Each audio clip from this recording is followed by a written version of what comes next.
Welcome to the Mobile Workforce Podcast, where we sit down and have real conversations with business leaders that have been where you are.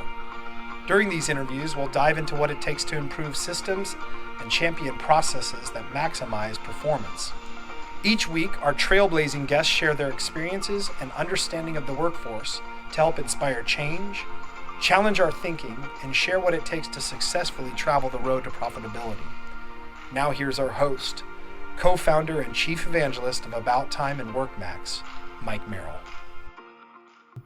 Hello and welcome to the Mobile Workforce Podcast. I'm your host, Mike Merrill, and today we are sitting down with Blake Godwin, who is one of the co-owners and the president of Client Savvy. So welcome, Blake. Thank you. Excited to have you on the podcast today. Excited to be here. Awesome. So for the audience, why don't you share with us a little bit about what Client Savvy is and why you decided to get involved in this business and what you're doing to help companies in the industry. Yeah, so Client Savvy was founded back in 2004 by two architects. Phillips Architecture was the architectural firm that this company stemmed out of. And back then they realized that there was really only one way for true differentiation in professional services, really in the AEC space and in professional services. And that was through client experience management. You know, how do you make your clients' lives easier, safer, and better? Everyone's kind of been doing the same thing the same way, in professional services for 100 years.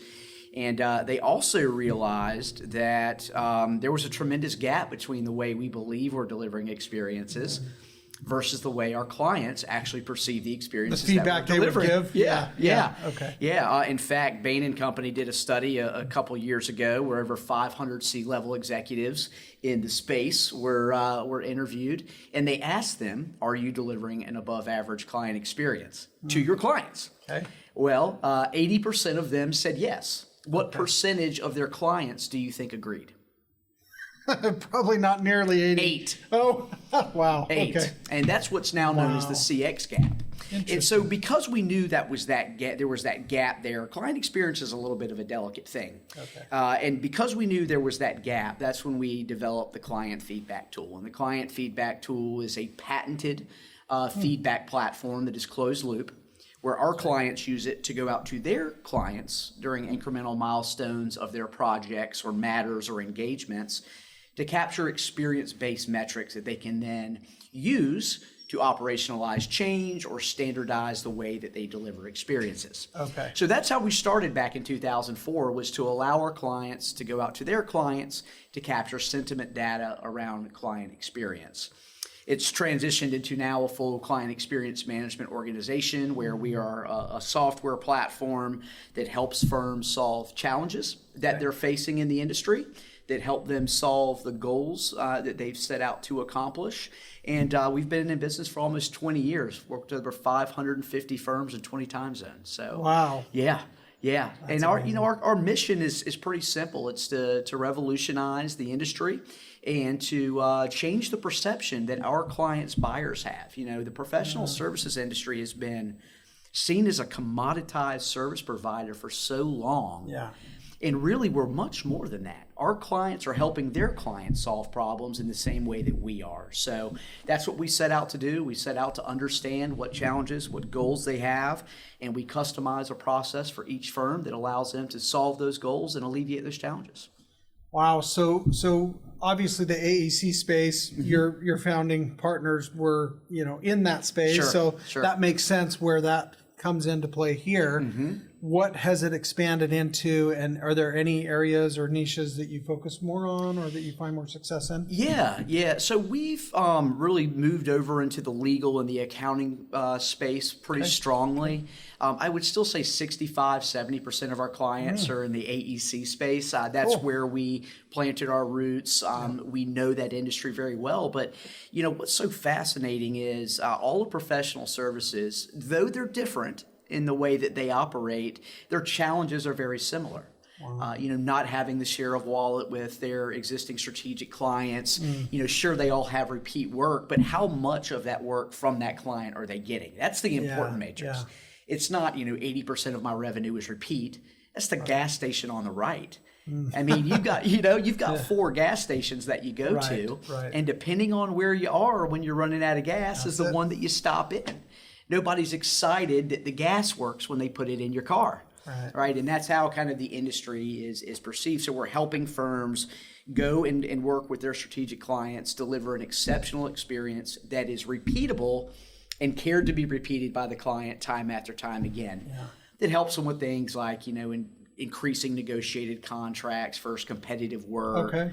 It helps them with employee retention. I mean, client experience is virtuous in the way of employee experience. Sure. And vice versa. You got happy clients, you got happy employees, happier clients. Yeah. And because of very similar challenges, we, again, are in legal, we're in accounting, we've got some managed IT services firms. We've worked with some marketing groups that have long-term engagements for clients. But again, primarily we're in the AEC space. Yeah, and I heard you at some of the, we're at the Brain AEC Summit, right? Right. So we're in an AEC group and kind of roundtable and all these sessions. Sure. And I've heard you in some of the meetings talk about one of your clients that has like 75,000 employees, I think was the number, which is a huge number. Sure. And then all the way down to, like 50 employees, right? 24. 24. Yeah, so 24. even less. Okay. So that's the spectrum, right? That's everybody. Sure. And so it sounds like something that's important to any company across the board, and I can understand why. I love the word wallet share that you used. Talk about that a little bit more. Sure. I think a lot of times the reason why we've been perceived as commoditized is the way that we try to sell ourselves as firms is we're innovative, we're multidisciplined, right. We've been around 100 years, our people are fantastic, it's our technical it's our technical expertise, it's our reputation. I got news for you, that's all table stakes. You're not sitting at the table unless you have those specific things. That's expected. That's expected, right? Here we are again, gas station on the right. Yeah. The only time you get upset about your gas is if there's water in it, right? And then you don't go to that gas station or the price anymore. of it is through the roof. Which that's everywhere. It's a whole other That's deal. absolutely everywhere. But one of the things that we help firms do to get that share of wallet is to understand who are their ideal clients. And that's really the correlation in the cross-section of great sentiment and financially profitable. Right, and if you can find those and you can understand the wants, needs, and desires of those specific clients, and understanding what you want the outcome of your projects or engagements or after those matters are closed out to be, then we help firms design the way that they work with that client in a consistent manner the entire way through the business development, from the marketing to the business development to the project delivery to the project closeout, and even when we're done. When our clients are often feel abandoned, there are things that we can do that deliver an exceptional experience in a moment of wow. And so when they do that, you become an apple in a field of oranges. Okay, I like that. You become an apple in a field of oranges. And one of the things I tell people all the time is, some people may be familiar with the brand Tommy Bahama. We're all familiar with the brand Walmart. It's okay to be either one. It's okay to be either one. But just know who you are. That's good. And know who your clients are. You can't be Walmart and say you're Tommy Bahama, and you don't want to be Tommy Bahama and say you're Walmart. Right. Exactly. Sure. So catering to different markets. Right. And I think going back to that CX gap that Bain and Company did this survey on, where again over 500 C-level executives, and then they went out to all their clients. That's that gap. How we perceive we deliver experiences is very different than what our clients are. So if you're perceiving yourself as one way and your clients see another, then there's a really big disconnect, which is why most firms aren't getting the share of wallet. You're there, you're convenient, you're offering a decent price, and you have the ability to do the work right now because you're not turning it down. Right. Talent war right now is a big issue. Right. Yeah, that's a great point. Yeah. So that's just kind of a simplified process of what we do to help firms gain share of wallet. And when you do that, when you get the share of wallet that you aspire to obtain, you're now negotiating work and you're not competing against 3 other firms, which means you become more profitable, which means your cash flow comes in quicker, your AR goes down. Time to get paid goes down. And, none of us in professional services are VC funded. Yeah, right. We're all cash-based businesses. So delivering exceptional experiences, staying in front of your clients all the time, just does some very prosperous things for organizations. So what's some of the pushback you get in this industry from companies that say, that's for somebody else. That's not, do you get that? Yeah, I do. I think one of the things that we at Client Savvy hear most often, and I think all of us in this space in professional services hear it, and I'll just go ahead and say it, I think it's a shame, is that we've got too many other initiatives going on right now. Right. We got other priorities. We got other priorities. Yeah, We got other things, but usually those priorities are the same things that we've been doing and talking about for 100 years. What I would say to any firm that's out there listening right now is you're already delivering an experience. This is not one more thing. This is designing the way that you improve the experience that you're delivering. And oh, by the way, that actually creates operational efficiencies on the back end. Right. I mean, Zweig and both PSMJ have already attested that 8 to 12% of our technical professionals are spending their time on wasted effort, gold plating, over delivering. Okay. And why does that happen? Well, they don't know the expectations of the client. Lack of confidence in what they're delivering, right? Internal expectation setting, and this is all about experience. Which, or this is what we've always done. That's right. Yeah. This is what we've always done. Just do, and so our client's happy. But that's not always what they want. That's just not always what they want. So, anyhow. So when obviously there's areas of ROI and some of them are probably more obvious or people would assume more readily, what are some of those areas and what can somebody expect to immediately see once they utilize your solution or your platform? Yeah, so I think so client experience isn't just it's not a simple thing. It's not a one thing. Again, I think that's a hard question to answer, but I can tell you statistically that 7% of everyone listening on this podcast right now, 7% of your clients right now are actively looking for a new vendor. I can promise you that. Okay. I can tell you that it is 4 to 5 times more expensive to go and find a new client than it is to keep an existing one satisfied. Okay. I know that 2% in client retention is the same thing as reducing costs by 10%. Yeah. Okay. I also know that a client is 4 times more likely to churn after one project than if you get them to do it with 2.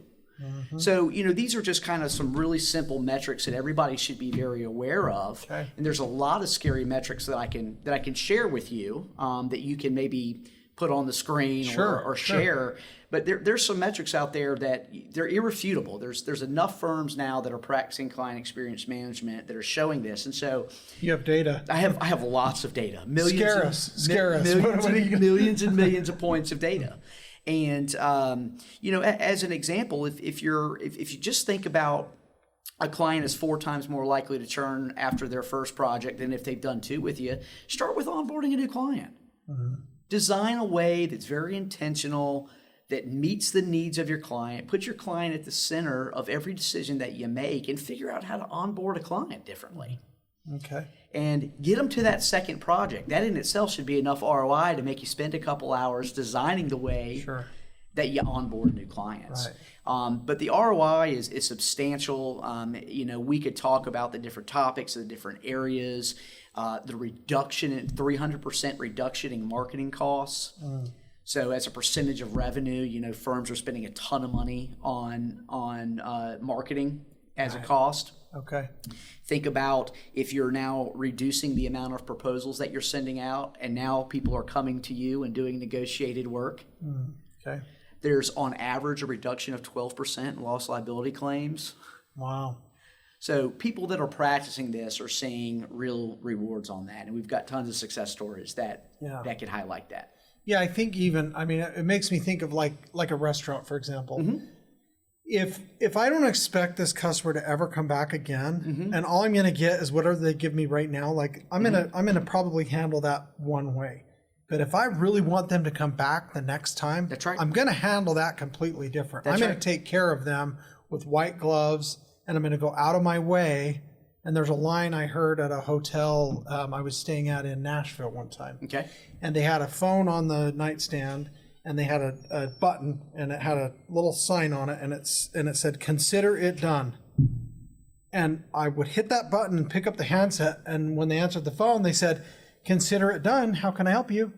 And it was like, that was their whole thing, was consider it done. And anything you ask for, consider it done. Right. And it was just, it's always stuck with me. And I thought, wow, that's a very interesting thing, that what happens mentally when you're thinking of that, when you're asking for something. But I would encourage the AEC and professional services space to not consider everything that your clients want to be done. That's true. It's really about setting the expectations up front. I think a great example, and this is more in the customer world, I want to be very transparent and clear. The customer world is very different than the client world. It sure is, Transactional versus long-term, high-touch relationships. Small company, you've probably never heard of them. Chick-fil-A. So Chick-fil-A is well known for their customer experience. And let me tell you the similarities between a Chick-fil-A and an engineering firm as an example, or a law firm as an example. Okay. Each engineer operates individually. They have their own processes. They have their own way of doing things. Most of them across the industry, if we're being honest with each other, the engineer owns that relationship. Right. The loyalty resides with that person and not the brand. Right. Not the brand. Right. Well, similarly, Chick-fil-A, until pretty recently, was all individually owned. Oh, really? Okay. They're all their own store. Franchisees. All over the country. They're all their own store. But somehow, some way, and by the way, these are all high school minimum wage paid kids that are working there, right? Somehow, some way, every time you go to a Chick-fil-A, except for the airport, you get the same experience. You get the my pleasure. You get the grandmother refilling the tea. You have more confidence that drive-through line with 50 cars in it is going to move faster than the Wendy's with 2. Right. Let me give you an example of one of the things that they do. Okay. And this is what can be so special about client experience and customer experience, is that it doesn't always have to cost you anything. So one of the things that Chick-fil-A did is they have a customer experience team. Okay. And their job is to sit down and talk about their customer personas. So the customer persona that they came up with was the parent that walks in to the restaurant with multiple children. You've seen this before. Oh, yeah. I've been it. You've seen this before, right? You get in there, the kids are trying to run to the play area. Right. Mom, dad, whoever's in there is pulling their hair out. Clearly you have many kids. Yeah. I'm kidding. All gone. You too. So, yeah, right. So, exactly. So, you've seen this, though, and it's frustrating, and it brings anxiety, and it makes you probably as a parent think like, golly, I just don't even want to do this today. Yeah, right. So instead of going and sitting down and having a nice lunch, maybe you go through the drive-through, you drive, you get home, your food's not as good, right? So we've all done this. And you think about the outcomes and the reluctancy that you have to go and get food because of this. So they came up with the mommy valet. They call it the mommy valet. Probably should have called it the parent valet, but they called it the mommy valet. And here's what you do. They designed a process to reduce the anxiety and to create better outcomes. So here's what you do. You pull up 287 stores in the United States right now. You pull up to the speaker, you tell the mommy valet, you order your food. You pull up to the window, and as usual, they know your car, they know your name, they know who you are, you pay for your food. Then you pull around to a parking spot and you park your car, where you are met by staff who escort you and your children to an already set table with your food near the play area. Oh, wow. Really? Okay. Okay? Doesn't cost them anymore. Right. Same resources, same staff. Right. Designed intentional delivery of an experience. Now, here's the question. Would you drive past 5 other restaurants that serve chicken sandwiches to have that experience and relieve all that anxiety? Would you pay if you're a mommy with kids, yeah. Would you pay $1 more? Probably. Would you pay $2? Probably as well. Probably. Yeah. And so you take that methodology in the customer world and you spread that along a much bigger landscape in professional services, and you just design with intentionality the way that your clients are going to feel better. Their life is going to be easier. It's going to be safer. And what organically starts to happen is they will wait to work for you. If you're too busy and you don't have staff, they will wait to work with you. They will pay you more. They will not consider the competition next door that's got less cars in the drive-thru. They're going to wait because they know at the end of the day, they're going to get the my pleasure. They're going to get the great chicken sandwich. In this case, they're going to get a great experience with design firms, construction firms, legal firms, accounting firms. It just takes the time to really do it and put the client at the center of all of our decisions. Yeah, I love that. So do you have a couple of specific stories or experiences that you can tell where maybe a company really leveraged these types of tools that you offer and had a great Yeah, experience? absolutely. So, to which most I can't name. We use a lot of use a lot of financial information and sentiment information to do correlation analysis. But one of my favorite stories to tell is there's a 3,500 person engineering firm out of the Midwest. Okay. And when they came to us 4 years ago, one of the first things that, say his name, Alex, said to us was, we want to fire half our clients. Okay. And I said, well, that's a really interesting goal. Let's talk about why. Let's talk about why that is. And so you looked across our portfolio of about 5,200 clients. Wow. And the reality was when you started looking at correlation of financial data and sentiment data, and you think about the magic quadrant, they just had a whole lot of people in the bottom left. Yeah. And they had a whole lot of people kind of in the top left too that could be great, could be profitable. Yeah. They were happy, but they just weren't, and they wanted to figure out how to reallocate their resources over to their strategic clients and end up with about 2,500 clients, and that's what they wanted to do. So lo and behold, after going through the correlation and the analysis of the 2 points of data, we first identified who their ideal client profile was, and what we first began to understand was that it was a lot less than 2,500. Of their current client base. Okay, so not even half. Right? It wasn't even half.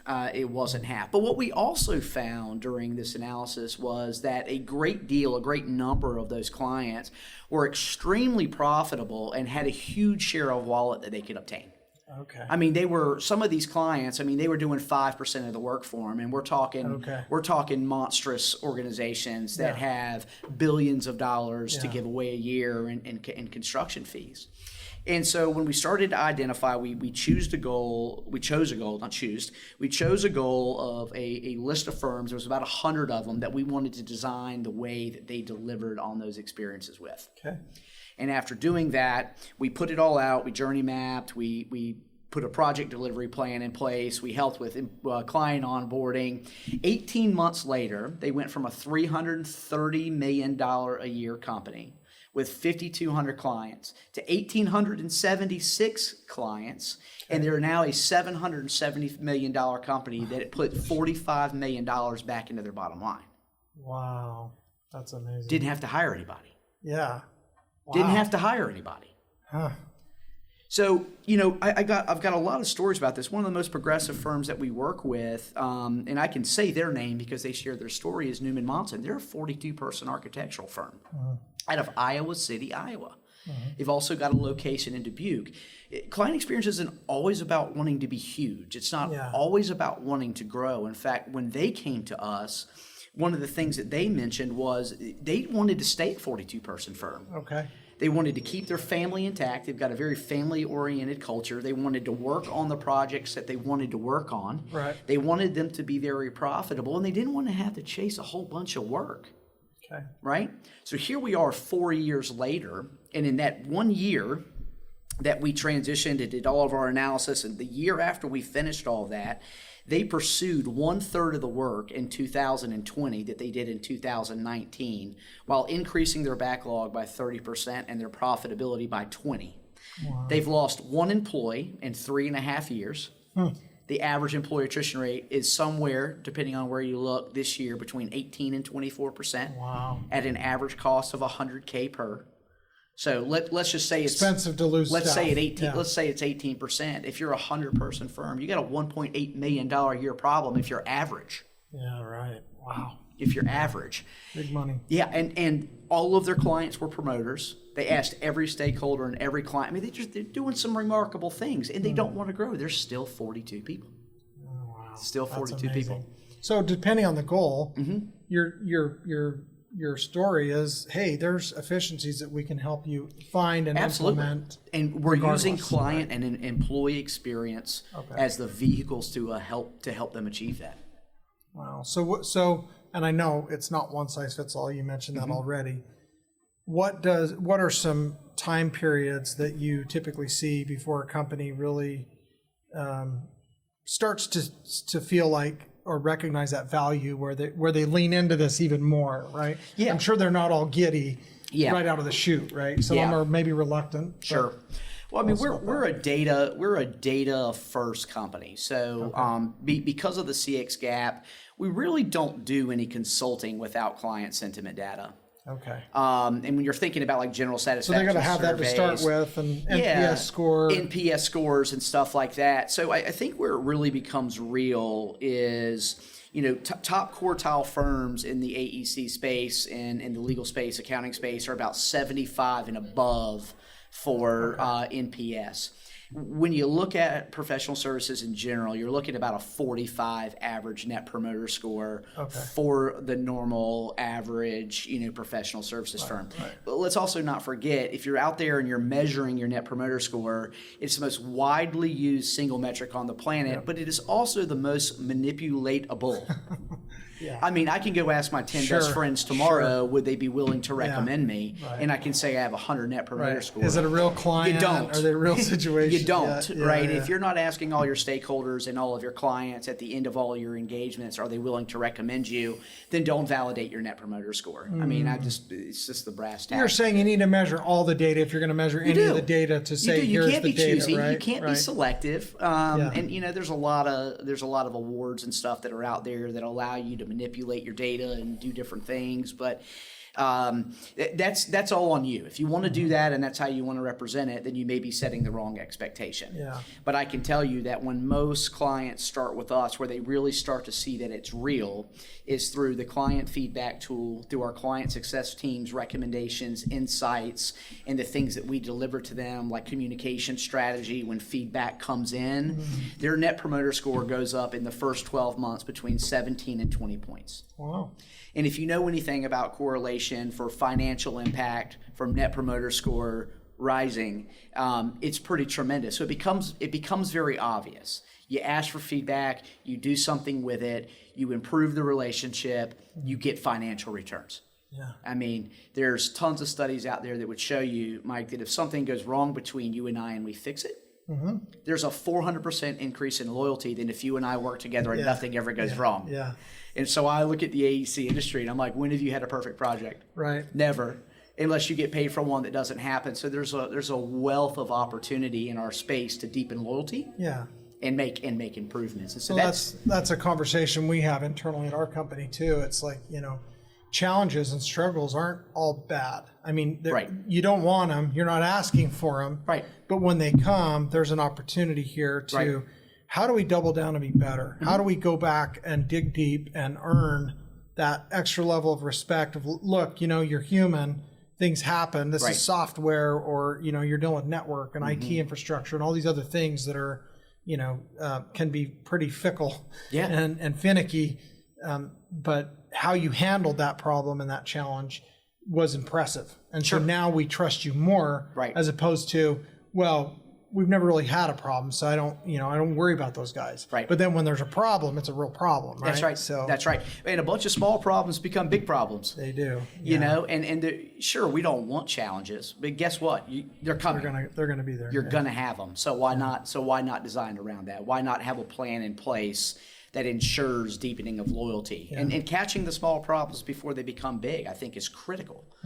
I mean, we don't ask enough. Well, creating a culture and a safe space where people are not only asked but encouraged to try and come up with a solution. Don't tell me about the problem. Right. Come and offer solutions. Right. Right. Okay. There's this issue. Right. So what do you want? What would you recommend we do about it? Right. Well, yeah, and I think a lot of that's in the culture. I mean, when we're designing feedback programs for organizations, I think the biggest concern from the technical professional standpoint is that challenging feedback is going to be used in a punitive fashion. Right. Yeah, to punish. Here's what usually happens, right? You go and you ask for a piece of feedback and you get something challenging back. Never say bad, never say negative. Right, challenging. Okay, because you're blessed to have it. You're lucky that you got a piece of feedback. Well, usually what happens, management goes in and goes, why'd they say that? What happened? So naturally, then the project manager wait a minute, I don't. Yeah, it's not me. It's not me, right? So we do something just simple, and it enculturates something very different, where we say, interesting. I wonder why they said that. Yeah. It's like our famous tagline. Right. Internally, interesting. I wonder why they said that. And that releases the arms. It allows people to grow. It allows people to really think about why they said that. And a lot of times when people leave challenging feedback, just because of where they are, the position that they're in the organization, maybe it's their first project they've ever managed for their organization. If you don't ask the questions, if you don't dig deeper, if you don't go find out more about that feedback, it may be about something completely different. It may not be anything about you, and it's not about you. Right. Feedback is about the client. Right. And that's just a culture that I think you have to build, that I think is tough to build, honestly, in professional services. Yeah, it's interesting. We and I think you might have been in the same session yesterday, but Elise Boggs Morales, she talked about the emotional intelligence, or EQ, right? Sure, yeah. And I remember something she said at the end, and I took a note. And in fact, she's going to be a guest on the podcast here in the coming days, so we're pretty excited to have her. But she said, basically, the question to ask at the end when you're working with someone on a project is, why is this important to you? And to find out what's the skin in it for them. What do they feel like is the important area of this particular thing, so that they can actually be invested in it and share that feedback openly, right? And be accountable to it. And I feel like that's kind of what you're saying with these clients. Like, you really want to get to, you don't want people to lie on the feedback. You really do want and need that truth in order to improve and fix it, right? There's an issue. 100%. It is what I'm talking about. It's a little different. So we've done a ton of research, part of our millions of data points. Remember earlier we were talking about your technical expertise, your reputation. Those are the things now that your clients are caring less about. The top 3 things that they're caring at is that you treat them as a partner, you focus on their outcomes, and you have proactive communication. Great list. Not reactive. Those are the top 3 things. So sitting down and thinking about the win-win-win. You start with the beginning at the end. Why is this project important to you? It's not the building you want. It's the outcomes that you're setting out to achieve. Right? And so since you're setting out to achieve these outcomes, why is this important to you? And if you can figure out how to get them invested, and you can figure out what are the things that they're trying to solve as this organization, not only do you feel different to that person if you're in a competitive situation, you're now that apple in a field of oranges, and fees become very different. I'll give you an example. Let's say you're building a new building or you're redesigning the interior of it because you're having a problem with employee attrition. We talked about this. 18% employee attrition, you're a 100-person firm. And we're sitting down here, and I'm your designer, and I'm starting to find out that you've got a $1.8 million profit problem. Right. And now I invest in you, and you invest in the project to work with me to design something that creates more engagement. And we set a goal to reduce attrition by half. Well, that is a $900,000 return on investment in opportunity cost. Now are we competing on fees? Right? We're not. We're not. So I absolutely agree with her 100%. That's 100% what we should be doing all the time. The project is an enabler. They don't want the project. They want what the project enables. Well, and what I'm hearing you say also, and I agree with this, it's whoever they're having bid on this project could all deliver that building. 100%. Right. Or my home. If I'm building a home, most of the builders that are at the table, those things are expected. You have a reputation. You're in the market. You've all been doing this for 100 years. You've built a house like it before. Whatever your tagline is, right? But at the end of the day, it's the difference between, oh my gosh, I hate building a new home, versus somebody who says, wow, that was a really awesome experience. Yeah, delightful is a great word. I would care to repeat that again. Yeah. Because I do feel, I built my own homes more recently, but but I've been through that process with a lot of clients. And to your point, when you have a delightful experience and engagement, and that's a two-way street, right? You can help. Sure. Every client's not going to be delightful necessarily to deal with on every issue, but I think you can control a lot of that. And what you're saying is there are methods. That's right. There is an approach to enable a culture where you and your teammates can help deliver a better experience. So their result is, hey, they were delightful to work with. Right? And there's always going to be tough people to work with. Right. One of my favorite things about what we do is 100% of the time when we do, we call it a baseline client sentiment analysis. Okay. We basically go out to everybody's clients and we really understand what their perception of the market is. Generally, There is always someone that they think loves them that doesn't. Outliers, yeah. There's always someone that they think loves them that doesn't. And then furthermore, there's always someone who they think can't stand them that actually loves them. It's just tough to work with. It's just tough to work with. And you just got to figure out how to manage those people. That is building the persona, understanding what's important to them. And if that persona is a top strategic client and that's an ideal client profile and they're still tough to work with, then all you got to do is understand that person. What matters to them? What do they value? Where do they hang out? If you've never built a persona, there's a lot of pieces in building a persona. And then if you understand, like she said, what's important to them and why this is valuable to them, then you can design a process with them that mitigates the challenging times of working with that individual. Well, yeah, even, in our software company, I mean, once in a while when I'm talking to a customer that's been having a challenge and they'll maybe even apologize and say, hey, I'm sorry to have to give it to you straight. It's like, no, please. Give it to me straight. We could fix it. If you tell me what's going on, we can help you. If we don't know or if it's assumed, I wish more people. I wish more people felt that way. Yeah, well, it's true, but at the same time, that's a skill I think that you can learn over time. I think so. Through experience, right, or through having a platform and a solution, someone to guide you along that path. Right. Yeah, I love that. Yeah, and it's funny because I hadn't heard of your firm specifically. I know that stuff's out there, like you mentioned, and it's important. It's become a theme or a topic that we hear a lot more about. Right. But I just don't know that a lot of companies necessarily know how to go about finding someone to help them. And I think they don't. For the longest time, we were just trying to help firms implement client feedback. I mean, listening. I mean, it's kind of important. Listening and trying to understand what's important to our clients. And client experience within the last 3 years has become a track at every major conference. I mean, we speak at about 25, or requested to speak at about 25 or 30 events a year. Wow. And we do, and it's becoming more and more important. But the reality is, 91% or 88% of the Fortune 2000 have a formalized client experience management plan and have a C-level executive with experience in their title. Meanwhile, you've got 9% of professional services who have really implemented, 17% claim it, but the honest answer is around 9% of professional services have really implemented a client experience management program. And now the experience title in professional services is the fastest growing position in the industry. Yeah, and I heard you at breakfast, you were talking about this. One of the things that really spurred my interest and intrigue and saying, we really ought to have this discussion on the podcast.